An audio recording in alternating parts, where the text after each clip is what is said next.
And welcome back, ladies and gentlemen, to a new episode of the Penscast Recap Show. A bit of a weird one today, being Monday, January 15th, Martin Luther King Day. The Penguins were supposed to be playing as we record this, but due to the Steelers game being postponed to Monday, the Penguins game was bumped up to 1 o'clock, and it was a 3-0 impressive shutout victory over the Seattle Kraken. And as you're probably used to by now, before we get into the scoring, I'm joined here by my co host, Snail, and I will toss it over to him for his initial thoughts on what was a pretty comprehensive victory over a very hot Seattle Kraken hockey team. Coming in, I had no idea what to expect, considering the Kraken are on the definition of a heater. They are. I don't believe they still. I don't believe they're in a playoff spot even right now. And if they are, it's a wild card spot. But they have been climbing the ranks out there in the out here. I guess I should say in the West. Uh, the definition of a heater. They're on one of their backup goaltenders in Joey Decord, who's been quite a story for them. Um, since the Kraken have came into the league, aside from their first year, I'll say, I guess that would just leave last year. They're a pretty good team. I kind of call them Carolina West, because they kind of remind me of like a Carolina Hurricanes team that just has like several or four lines that all could they're kind of like a mix of like depth plus like good players. I guess if you get what I'm trying to say. Like, I think I've heard people call them like it's a team with four second lines on them, and so they're a good team. They play with tenacity. They roll four lines. They've got depth everywhere at defense and offense, and clearly goaltending too, because they don't have Grubauer, and they lost Jones over the Martin Jones over the off season. He signed with Toronto. He's playing well for them. They've got Chris Dreger, who is coming back. He came back off of a bad ACL injury he got, I think, in the offseason. So, yeah, their depth is being tested. They're a good team. They're pretty well coached. Um, don't know what to expect when they came in tonight. But then we were talking before we hopped on here. They got a bug going around in their locker room. A lot of players out with illness. They're missing their, future stud in Matty Beniers. He's already a stud, but Yeah. future, superstar Matty Beniers. Vince Dunn, who's their, he's their puck moving, tough, stalwart defenseman. They lost, who's that guy? The Larson. He used to play for the Oilers. They lost Larson. Their Yeah. top defensive pair is out. So, coming in, for me, when I learned that all those players were out, I would give the Penguins, I would hedge the Penguins. And dude, it was the Sidney Crosby show. I was looking for him. I was looking for a game of stat padding from the Penguins tonight.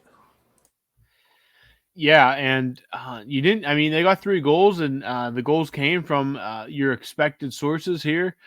First period, absolutely no goal scoring. It was 0-0 after one. A pretty uneventful first 20 minutes of hockey. But again, everything being kind of thrown into flux. You don't know quite what to expect in a mid-afternoon start like that. But the Penguins wasted no time once the puck dropped in the second period. 49 seconds in, the flaming hot Drew O'Connor gets his sixth of the year off a beautiful feed from Brian Rust. It was a backhand pass for Rust, and O'Connor wasted no time burying it past Joey Decord. Malkin gets the secondary assist on that, and it is 1-0. And for a late game change and a mid-afternoon game on a weekday, a pretty nice crowd at PPG Paints Arena, and they're treated even more less than 3 minutes later. It is the captain, the kid, Sidney Crosby, his 25th of the year. Chris Letang and Ricard Raquel are on the assist here. It's 2-0, less than 4 minutes in the second period. And the Penguins just kept coming after this. They did not let up. They just kept laying it on. Credit to Decord, even though he did give up the 2 goals, he still saved 30 of 32 shots on the day. A very impressive effort from him. And Seattle did fight back, but they could just not get anything on the board. The Penguins did kill 2 minor penalties after being up 2-0. Jared McCann hit the post once, but it was all for naught as Sidney Crosby at 17:39 in the third period gets an empty netter, his second of the game, and he is now at 26 on the season, remaining on pace for 50 goals. The assists on this one come to Raquel with his second assist of the night, and Carlson gets on the action with an assist on the empty netter, and it's 3-0, and that is your final. Tristan Jarry, his fifth shutout of the season that leads the league. And again, Sidney Crosby doing what Sidney Crosby has done, not just this year, but his entire career, carrying this team. Drew O'Connor is fitting in very nicely with that top six, finally finding that scoring touch, figuring out how to skate with those guys, and building chemistry with your guys like Rust and Crosby and Malkin and all those guys up there. Letang and Carlson, your two big demon, get assist in this game, and Ricard Raquel continues his strong play since coming back from injury with a pair of assists as well. And as I said, Jari with the shutout. Just a maybe one of the best games the Penguins have played this year. Definitely the best I'd say they've played since the new year at the very least. And after two overtime losses, it's just really nice. Again, the Kraken have struggled to start this year, but they were red hot coming into this hockey game. They were the second hottest team in the league behind the Oilers, and the Penguins go out there and take care of business 3-0. Give Joey Decord his first regulation loss of the season and snap that 9-game winning streak. And all of a sudden now, with that win, now there's still games in hand and stuff to play, but the Penguins are now sitting in fourth place in the Metro Division, and they currently sit in the third place in the wild card standings, a point behind the Tampa Bay Lightning, who they have a game in hand over, and a point behind the they have 2 games in hand over the Lightning, and a point behind the Detroit Red Wings, who the Penguins also have a game in hand over. So stuff's starting to click right now, and the Penguins, they keep climbing. The points are there, and they keep taking them where they get them in another big 2 today against Seattle. Yes, a couple thoughts. First of all, it's a tough time to be going on like a 4-day kind of like break for the Penguins because they're picking up some steam. They're picking up points even when they've lost those overtime games. You know, you're getting a point. Tough time to be taking with games in hand or whatever, because not obviously, there's a good chance that some teams are going to jockey for position here with that wild card logjam. And but on the bright side, with the Penguins picking up points and with them having a great win today against the Kraken, this is a great time for them to just find consistency. And what better time than this is a team laden with veterans. You would hope that, they know what they need to do to lock in, and what better time for them to get hot. If they could just, I don't think it's out of the realm of possibilities to hope for this, but like maybe they catch fires maybe a little bit too isn't the word I'm looking for, the phrase I'm looking for, but like finding their stride in consistency. And hey, if they got to lose a game, get a point out of it. Yeah. They're not going to win every game until the end of the season. They're not going to win every game until March 8th at the trade deadline. But health and finding consistency, I mean, that's a great combination to kind of start this second half of the season, is it not, Rob? Yeah, you can't really ask for a much better start to kind of how the second half has started. You had 2 losses in the first week that you got no points in, but every other game you've gotten at least a point in. You've won 3 of them and 2 losses in overtime. So you mentioned the break coming up here. I just did some quick math here. There's 16 days left in January. The Penguins have 4 games in those 16 Ooh. days.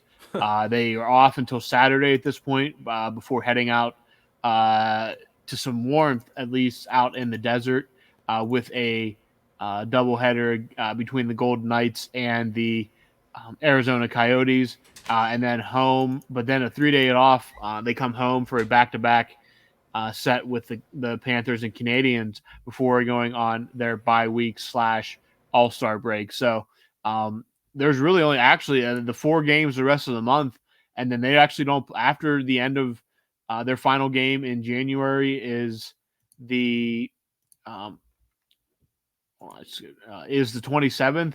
They do not have another game then until February 6th. So the Penguins, Wow. you're going to have some time here.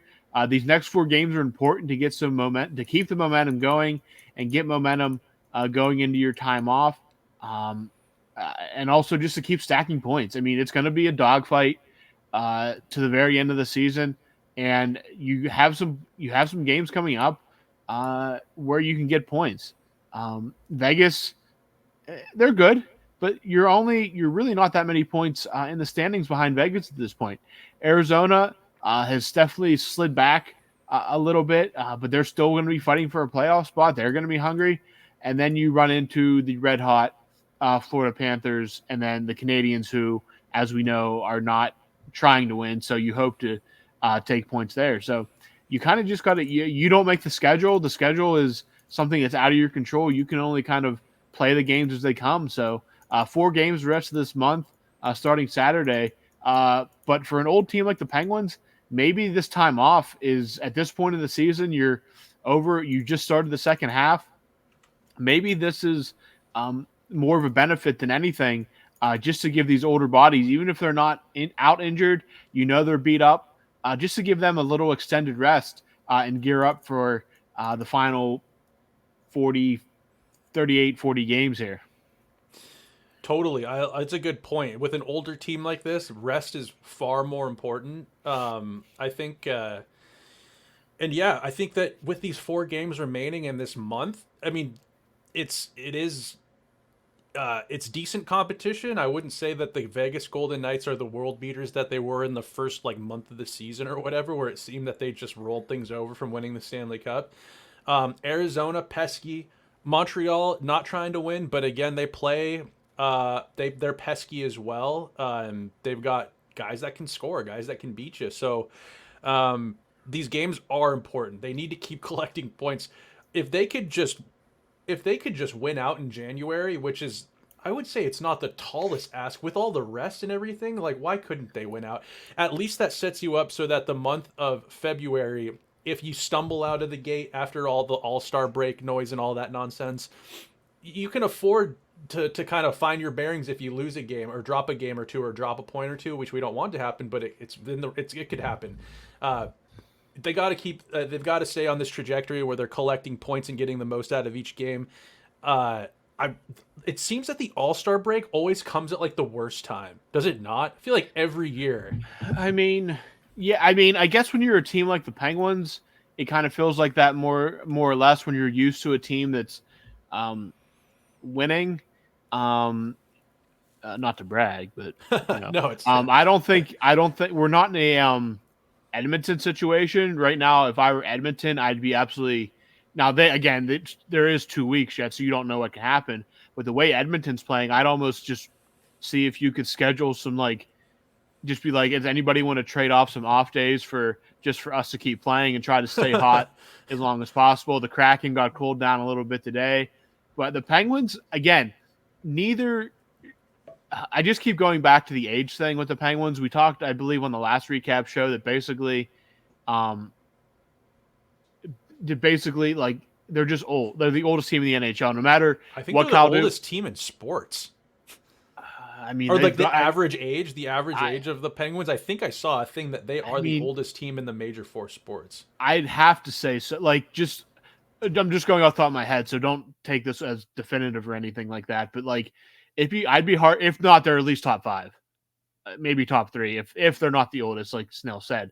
And no matter what Cal Dubas did this offseason, he wasn't going to make them that much younger. And obviously, bringing in Erik Karlsson's not great. Great. Well, obviously, we're not arguing against that. It's just Erik Karlsson's not exactly a 25, 26-year-old. But I just kind of get back to the Penguins where I just think that the off days are better used for a team than because they have the experience to buckle down and keep winning. They have the experience to kind of just. I mean, they had 3 days off for Christmas. They come out of Christmas and blitz the Islanders like 7-0 or 7-2 or something like that, whatever it was, right out of Christmas. So, um, and again, we are kind of getting ahead of ourselves here a little bit. They do have 4 days off. They do have games before their extremely long All-Star game, bye week break. So, and including back-to-backers at the end of this run. And again, going out west is never easy. That's a long trip. Now, it'll be nice, I'm sure, to get out of the cold of Pittsburgh and get into some, I guess not blistering hot desert weather, but some nice dry air, some 70, 80-degree weather. Not to That's bring it back to the age thing, but like, those old bones could use a little dry heat probably right That's what I now. mean. That's gonna feel great. Let them have. I mean, go out. I mean, I don't know when they'll travel, but travel a day early. Let them go out. I mean, I'm not saying you have to hit the strip for until like 3 o'clock in the morning. I don't know, maybe play a round of golf or something. Play some golf. Lay by the Thaw out. pool. Lay by the pool. Do whatever you want to do. Go take a bus tour and visit Hoover Dam or something like that. Do it just let the dry air ease the bones. Get a massage. There you go. Spa day. Just relax.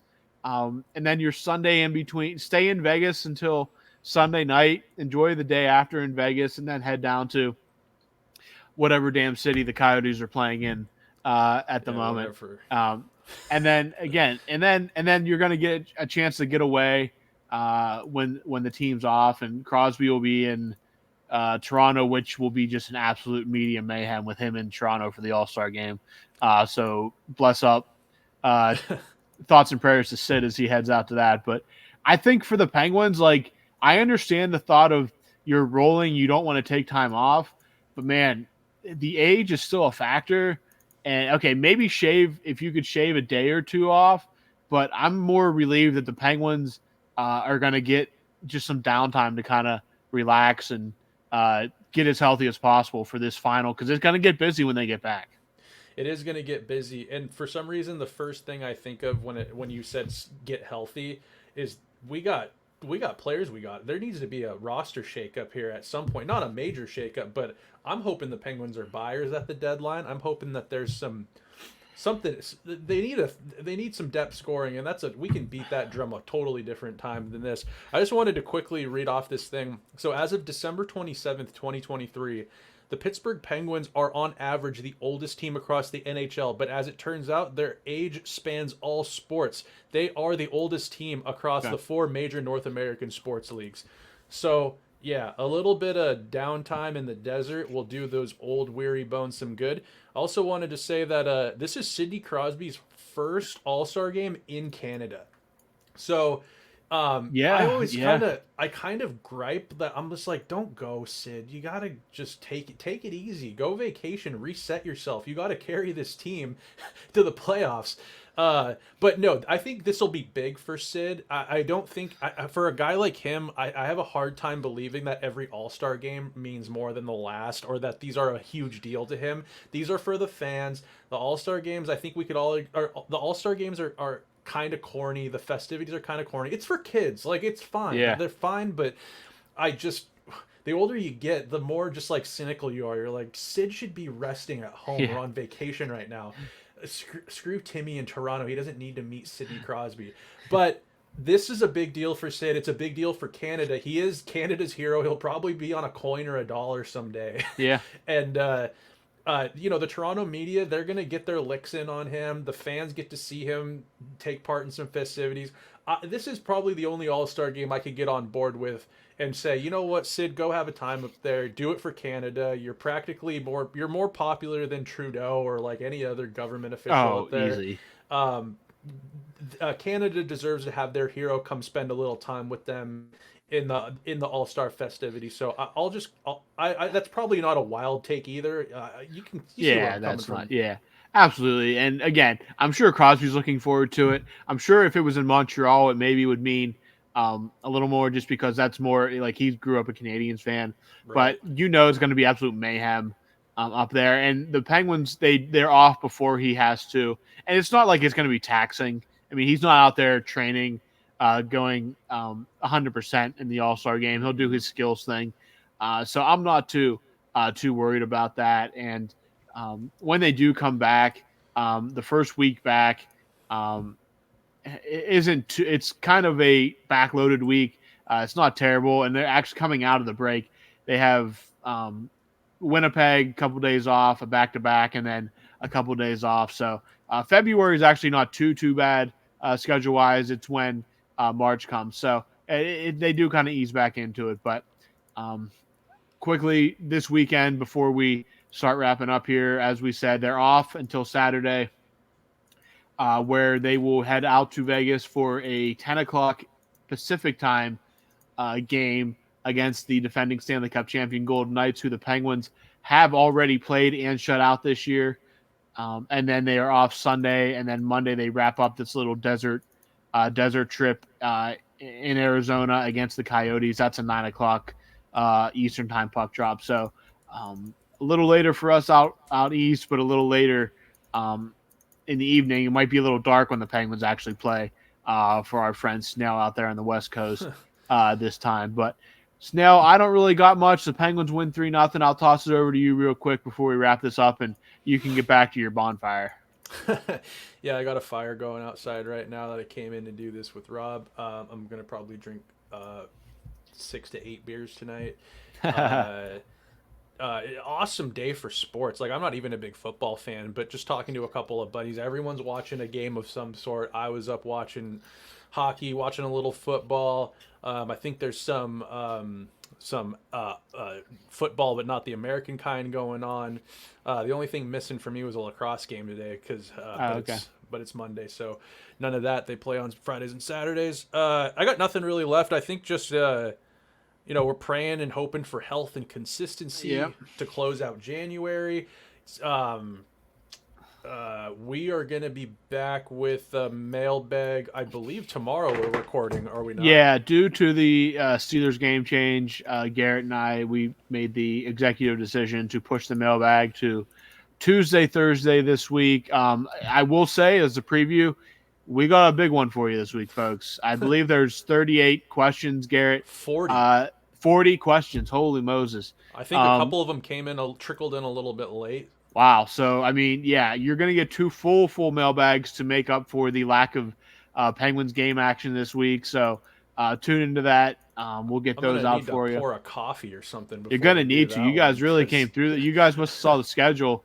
You guys saw the schedule this week and were just like, we got to get them something. I know Brian was in there. I believe Dominating. Kim was in there. Kim, Beckham. Yeah. I didn't see everybody. I didn't go. I just kind of scrolled through them. So definitely know that you guys. I chimed in too. Oh, did you? I didn't even Yeah. see. I just like breezed through it real quick because I saw I just wanted to see how many questions there were, and I saw 40, and I'm like, oh my goodness, that's insane. It's a hefty one. So thanks but, to our yes. listeners, dude. That's awesome. Yeah, absolutely, and thank you guys for making us want to sit down and do this show. We've done roughly 39, 40 of these recaps halfway through the season. I know we had a couple double headers. We may have missed one or two, but the Penguins open the second half of the season, 3-0 decisive victory over the Kraken. That's all I got. Snail, you good? I'm good. Let's wrap this up. And I know, Robbie, you got some cold beers to drink after your Steelers lost. Yeah. That's a bummer. So let's get out of here. Thanks again, everybody, for listening. Later, guys.